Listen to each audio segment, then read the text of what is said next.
O Poder Judiciário possui ações que têm o objetivo de garantir direitos à coletividade. Este é o assunto do programa Saiba Mais de hoje e por isso a gente recebe o Dr. Túlio Silveira, ele que é advogado e professor, especialista em Direito Administrativo. Doutor, muito obrigado pela presença, por participar conosco aqui do Saiba Mais. Eu é que agradeço a oportunidade de mais uma vez estar presente à TV Justiça e ainda mais falando de um tema tão interessante quanto esse. Certo.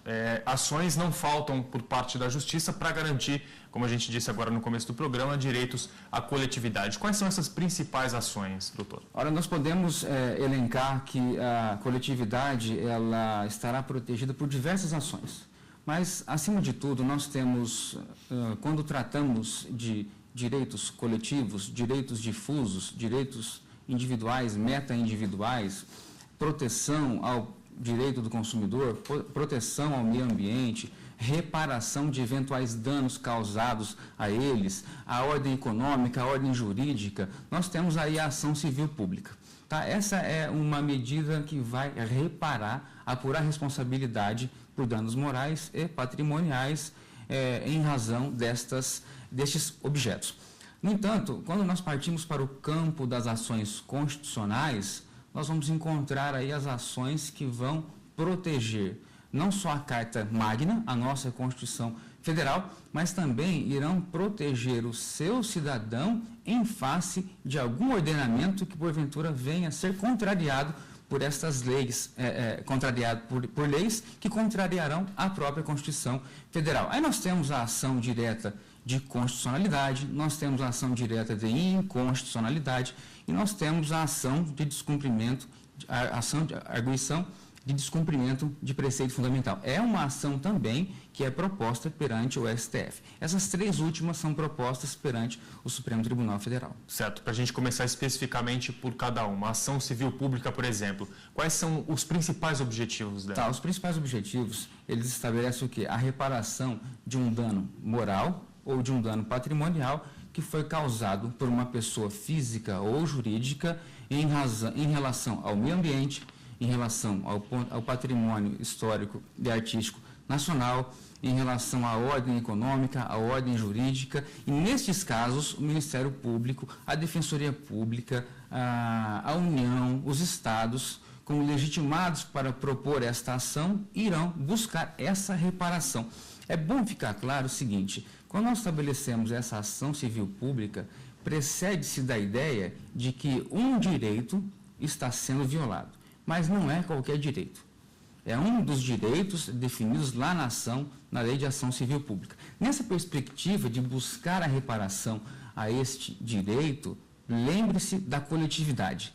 Então, o bem maior aqui que está se defendendo é sempre a coletividade. Ora, estaremos a falar de um determinado grupo, ora de um interesse individual, mas que atinge um determinado grupo, ora outros interesses que atingem a coletividade de maneira geral e, ao final, buscar-se-á identificar se aquela ação daquele agente é a causa da reparação desse dano. Quem que pode propor essa ação e a quem ela é dirigida? Tá, ela é proposta pelos legitimados da ACP, que nós poderíamos esclarecer como sendo o Ministério Público, nós temos a Defensoria Pública, nós temos a União, os Estados, o Distrito Federal, nós temos as autarquias, nós temos as sociedades de economia mista.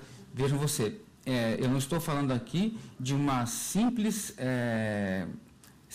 legitimação para propor uma determinada ação. Eu estou trazendo um rol exaustivo que o legislador estabeleceu como tal. E nós temos também as entidades criadas com mais de um ano e que nos seus objetivos sociais tenham lá a defesa do patrimônio, a defesa do meio ambiente, a defesa do consumidor. Veja você então, consumidor. Olha, o consumidor. Quem é o consumidor? Nós temos uma legislação específica estabelecendo para todos os fins quem é o consumidor. E se o direito desse consumidor for violado, nós temos aí, via ação civil pública, como remediá-lo, como repará-lo. Certo. É uma grande ferramenta, principalmente para o Ministério Público, né? A gente pode destacar que ela é uma grande aliada do MP? Sem dúvida alguma. O Ministério Público, como defensor das instituições, da ordem pública, dos interesses sociais, ele tem um papel fundamental e essencial na administração da justiça. Nessa perspectiva dele ter esse papel fundamental na administração da justiça, fora outras ações que ele pode propor, ou vir a intervir como fiscal ou como representante de incapazes, a ação civil pública também é uma aliada fundamental no exercício destes direitos, na proteção a essa ordem jurídica, na proteção desses interesses sociais. Certo. Quais os resultados que essa ação civil pública, independentemente de qual seja o objetivo dela ou qual seja a causa dela, o que ela pode trazer para a coletividade? Ela traz para a coletividade uma série de vantagens. Primeiro, a reparação do dano. Se nós estivermos falando aqui de um dano que foi causado em razão do consumidor, o consumidor, se individualizado, poderá ser ressarcido. Se não individualizado, será destinado a uma determinada função para que sejam ali destinados à política de educação do consumidor ou a outras ações voltadas para o bem-estar do consumidor. Eu digo o seguinte, vamos imaginar uma situação em tese. Eu tenho um dano ao meio ambiente. Um determinado rio foi poluído. Como é que a gente vai descobrir quem é o potencial poluidor? Quem é o potencial causador daquela degradação ambiental?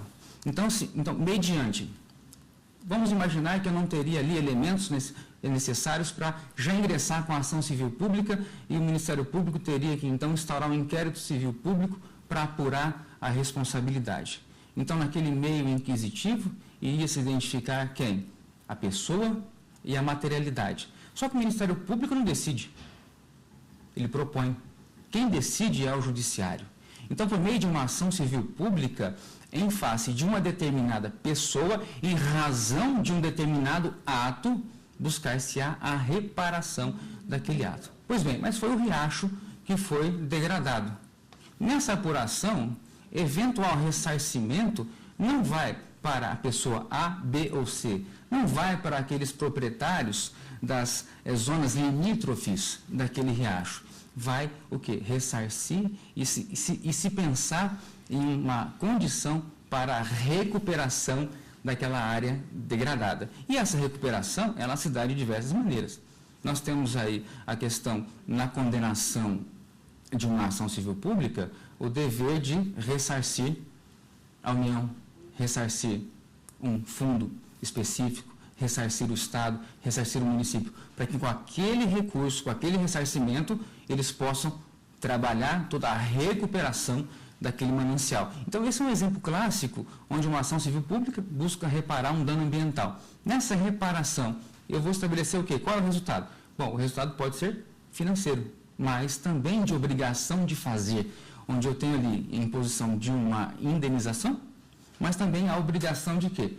O sujeito tem a obrigação de reparar aquele dano. Então, o objetivo seria a reparação do dano. Então, o dano moral, a responsabilização pelo dano moral causado ao meio ambiente, a responsabilização ao dano patrimonial causado ao meio ambiente, o seu ressarcimento e o dever de recuperação daquela zona devidamente estabelecida na ação civil pública. Nós poderíamos aqui trazer outros exemplos onde eu tenho a ideia, vamos imaginar outro caso em uma situação onde está sendo afetada a economia popular. O Ministério Público, a Defensoria Pública, a União, o Estado, o município ou o Distrito Federal vem e ajuiza uma ação civil pública, por quê? Porque ele conhece o autor e existem indícios fortíssimos da materialidade daquele dano que está sendo causado à coletividade. A partir daí, já se trabalha todo o quê? Lá na frente, qual vai ser o ressarcimento à administração, à União, ao Estado, ao município. Tá certo. Daqui a pouquinho a gente volta a falar então sobre as outras ações aqui no Saiba Mais, doutor. O Saiba Mais vai para um rápido intervalo. Nós voltamos em instantes.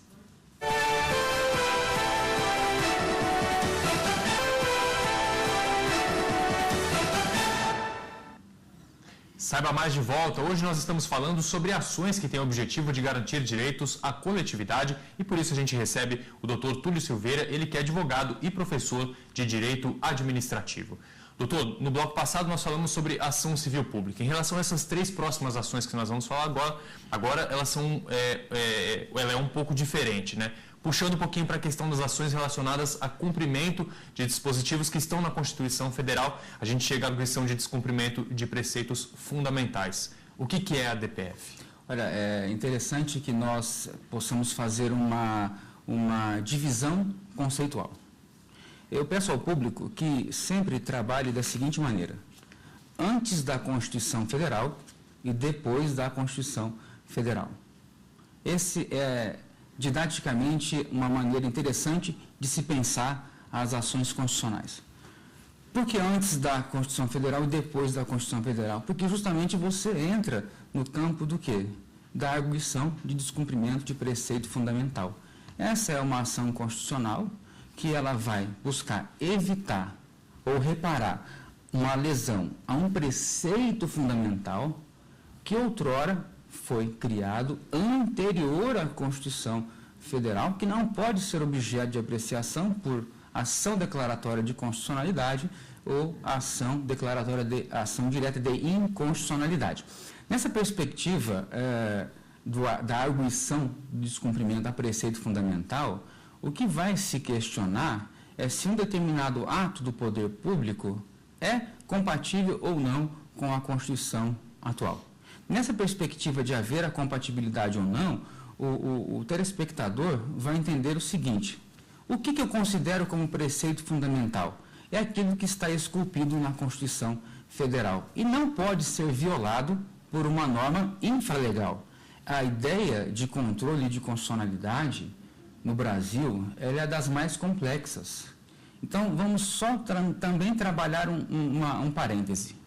Quais seriam as 2 formas de controle?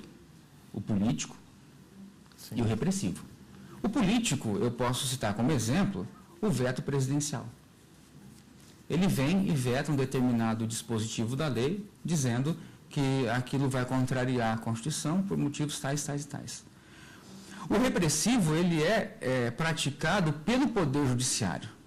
E nessa ideia de controle repressivo de constitucionalidade, nós temos que ainda subdividi-lo em 2 condições.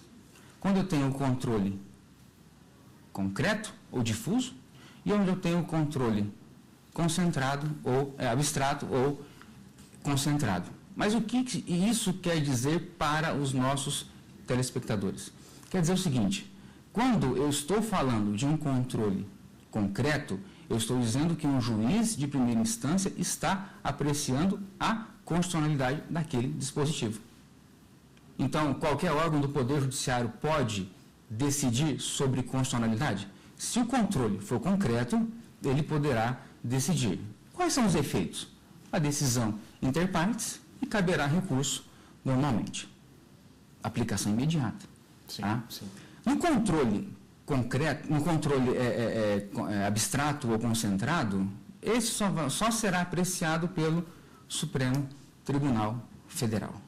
Nessa perspectiva dessa apreciação pelo Supremo Tribunal Federal, trabalhar se há casos em tese e identificar se aquele preceito está sendo efetivamente descumprido.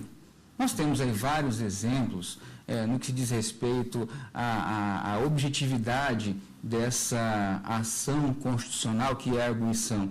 Nós temos aí um exemplo clássico, se você me permite citar, claro. A DPF 153, que faz menção à recepção pela Constituição Federal da Lei de Anistia.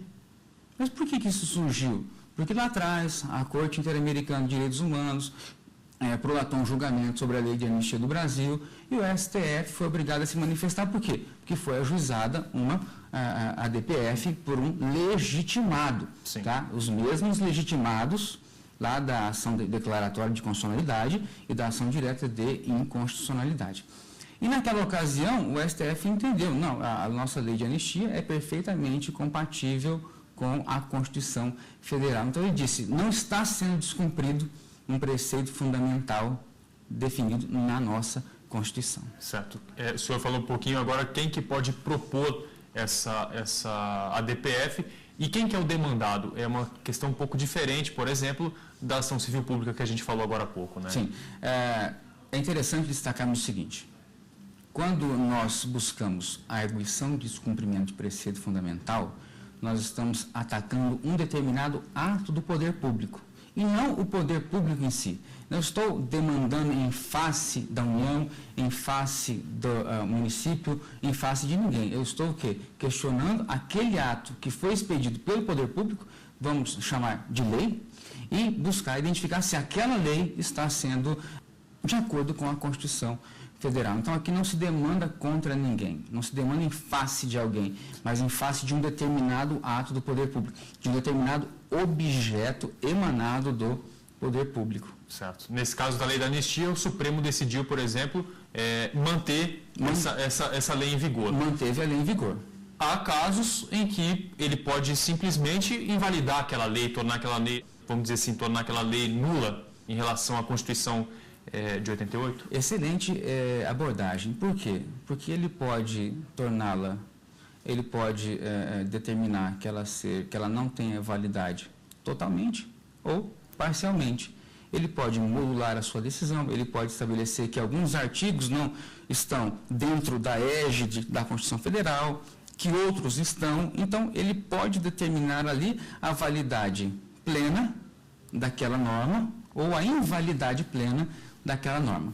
Então, ali, respeitar-se aos atos que foram praticados até então, em uma eventual invalidação da norma, e de agora em diante essa norma não teria validade perante o mundo jurídico. É interessante destacar, você fez a pergunta dos legitimados, nós temos ali o presidente da República como legitimado para ajuizar a arguição do descumprimento de preceito fundamental, nós temos a mesa do Senado Federal, nós temos a mesa da Câmara dos Deputados, a mesa das Assembleias Legislativas, nós temos o governador de Estado, governador de Estado ou do Distrito Federal, o Conselho Federal da Ordem dos Advogados do Brasil, nós temos partido político com representação no Congresso Nacional e nós temos confederação sindical ou entidade de classe.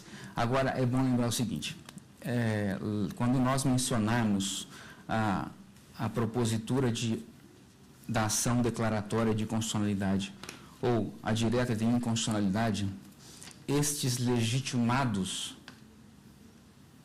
alguns deles Sim. deverão demonstrar pertinência temática para poder ajuizar essa ação.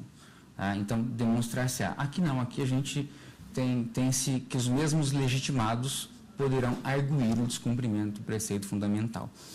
Só mais uma abordagem sobre essa arguição de descumprimento do preceito fundamental. O telespectador vai entender que, em razão dessa ideia de que eu vou aplicar a arguição a preceitos anteriores à Constituição Federal e recepcionados por ela ou não, tá?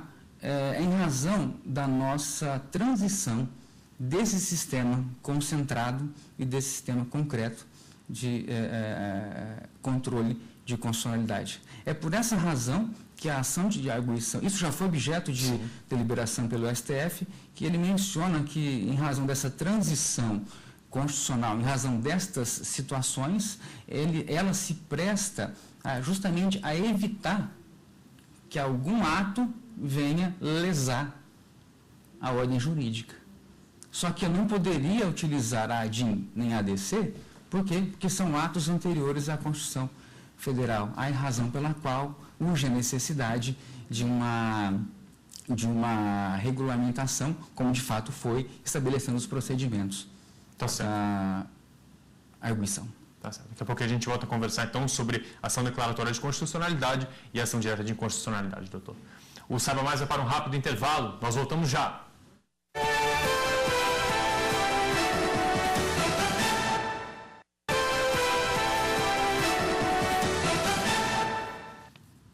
O Saiba Mais está de volta, hoje recebendo o doutor Túlio Silveira, ele que é advogado e professor, está comentando um pouco com a gente sobre ações que têm o objetivo de garantir direitos à coletividade. Doutor, nos outros blocos nós falamos sobre ação de arguição de descumprimento de preceitos fundamentais e ação civil pública. Agora, para a gente encerrar essa questão, tem a ação direta de inconstitucionalidade e a declaratória de constitucionalidade. Basicamente, elas seguem os mesmos princípios, apenas a finalidade, a gente pode dizer que as finalidades são diferentes? Eu costumo trabalhar um paralelo entre as duas ações constitucionais. Eu coloco no imaginário, na coluna da esquerda, a ação direta de inconstitucionalidade e na tabelinha da direita, a ação declaratória de constitucionalidade. Por quê? Porque isso, visualmente imaginando, trabalha o seguinte mapa. À esquerda, quando eu digo que eu tenho uma ADIM, eu estou buscando identificar se há alguma lei ou ato normativo federal que está infringindo a Constituição Federal. Então, neste objetivo da ação direta de inconstitucionalidade, tá, às vezes até o acrônimo, né, ADIM, ADC, o D não tem o mesmo significado. Um é direto e o outro é declaratório. Nessa da ADIM, qual é o objetivo? Verificar se lei ou ato normativo, lei federal ou ato normativo está contrariando a Constituição Federal. E a ideia que diferencia da arguição de descumprimento de preceito fundamental é que agora estes atos foram editados depois da Constituição vigente. Nessa perspectiva, o que eu vou buscar? Vou buscar identificar e anular aquele ato. Quais são os efeitos? A decisão gera efeito erga omnes, ou seja, vale para todo mundo a partir da publicação do seu acórdão na imprensa oficial. Nessa perspectiva de buscar a ação direta de inconstitucionalidade, o legislador estabeleceu uma coisa muito interessante. Ela só pode ser proposta perante o Supremo Tribunal Federal. Por quê? Em razão do controle abstrato, em razão do controle concentrado ou abstrato desse remédio. Eu não vou chamar de remédio porque pode se confundir com outras ações, sim, mas dessa condição específica da Constituição Federal. Não cabe recurso, né? Fora aí os embargos de declaração, onde a gente pode tentar sanar alguma omissão, obscuridade ou contradição. Já a ação declaratória de constitucionalidade, o que ela vai buscar? Ela vai buscar demonstrar divergências jurisprudenciais a respeito daquele determinado assunto e pacificá-las. Ou seja, na ADIM, eu dizia, a lei é ilegal. A lei contraria a Carta Maior. Na ADC, eu resumidamente vou dizer, esta lei está sendo interpretada a partir de agora da seguinte maneira. Eu busco demonstrar quais são as divergências jurisprudenciais e ali eu dou um posicionamento pacificado àquele assunto e declaro o ato declaratório de dizer esta lei é constitucional nestes termos e faço ali a sua interpretação. Só vou dar um exemplo rapidinho aqui da ação direta, da ação declaratória de constitucionalidade. O STF recentemente decidiu a respeito do parágrafo 1º do artigo 71 da Lei 8666. Mas isso o que quer dizer? Quer dizer que o parágrafo 1º dizia que eventuais descumprimentos comerciais, tributários, sociais, previdenciários e trabalhistas não transferiria à administração o ônus para quitá-lo. O STF disse, concordo, este ato, este parágrafo, declaramos-o constitucional. Só que, no entanto, ele determinou ao Tribunal Superior do Trabalho. Por que Tribunal Superior do Trabalho? Porque nós temos ali a responsabilidade subsidiária no que diz respeito às obrigações trabalhistas. Ele determinou ao Tribunal Superior do Trabalho que modificasse a súmula 331 no que diz respeito às obrigações trabalhistas. E lá disse, olha, realmente não transfere para a administração, desde que ela demonstre a vigilância nos seus contratos administrativos. Então, ele declarou constitucional, mas estabeleceu quais seriam as modulações ali dos seus efeitos de agora em diante. Então, basicamente, a ação direta a ação declaratória de constitucionalidade vai buscar dirimir controvérsias jurisprudenciais e declarar aquele ato como vigente e legal. A ação direta de inconstitucionalidade, ele vai estabelecer que aquele ato, que aquela lei federal, que aquele ato normativo federal ou estadual está contrariando a Constituição Federal. Certo. Para a gente encerrar, quem pode propor, o rol de entes que podem propor essas ações, ele é um pouco mais restrito, exige alguns critérios a mais. Sim. E na sequência, a importância todas essas ações que a gente comentou no programa de hoje para garantir esses direitos aí, para que funcione todo esse sistema. No caso dos legitimados para propor a ação direta de inconstitucionalidade e a declaratória de constitucionalidade, o artigo 103 da Constituição Federal, ele estabelece lá quem são os legitimados. Então, nós temos o presidente da República, nós temos a mesa do Senado, nós temos a mesa da Câmara, nós temos aí a Assembleia Legislativas, nós temos o governador de Estado ou do Distrito Federal, nós temos associações e entidades, associação de classe, nós temos o Conselho Federal da Ordem dos Advogados do Brasil. Mas o mais importante nessa perspectiva é que para estas determinadas ações, o próprio STF entendeu que a própria Constituição, o próprio STF, que existem os legitimados que devem demonstrar pertinência temática. Eles simplesmente não vão propor ação por entenderem que aquele ato normativo viola a Constituição Federal, mas que eles têm interesse direto naquela demanda porque aquele ato está influenciando negativa ou positivamente nas suas organizações ou na organização da estrutura legal.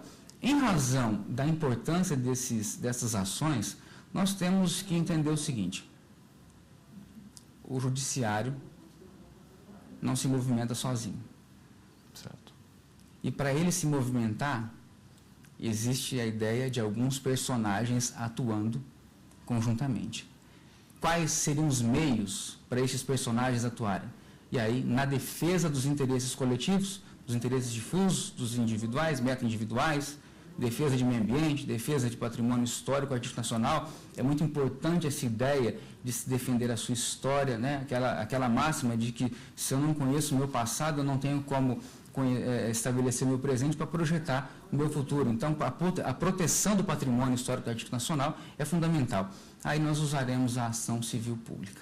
Nos demais casos, aí a gente vai dar importância devida a cada uma das ações constitucionais, desde a arguição de descumprimento de preceito fundamental à declaração de constitucionalidade.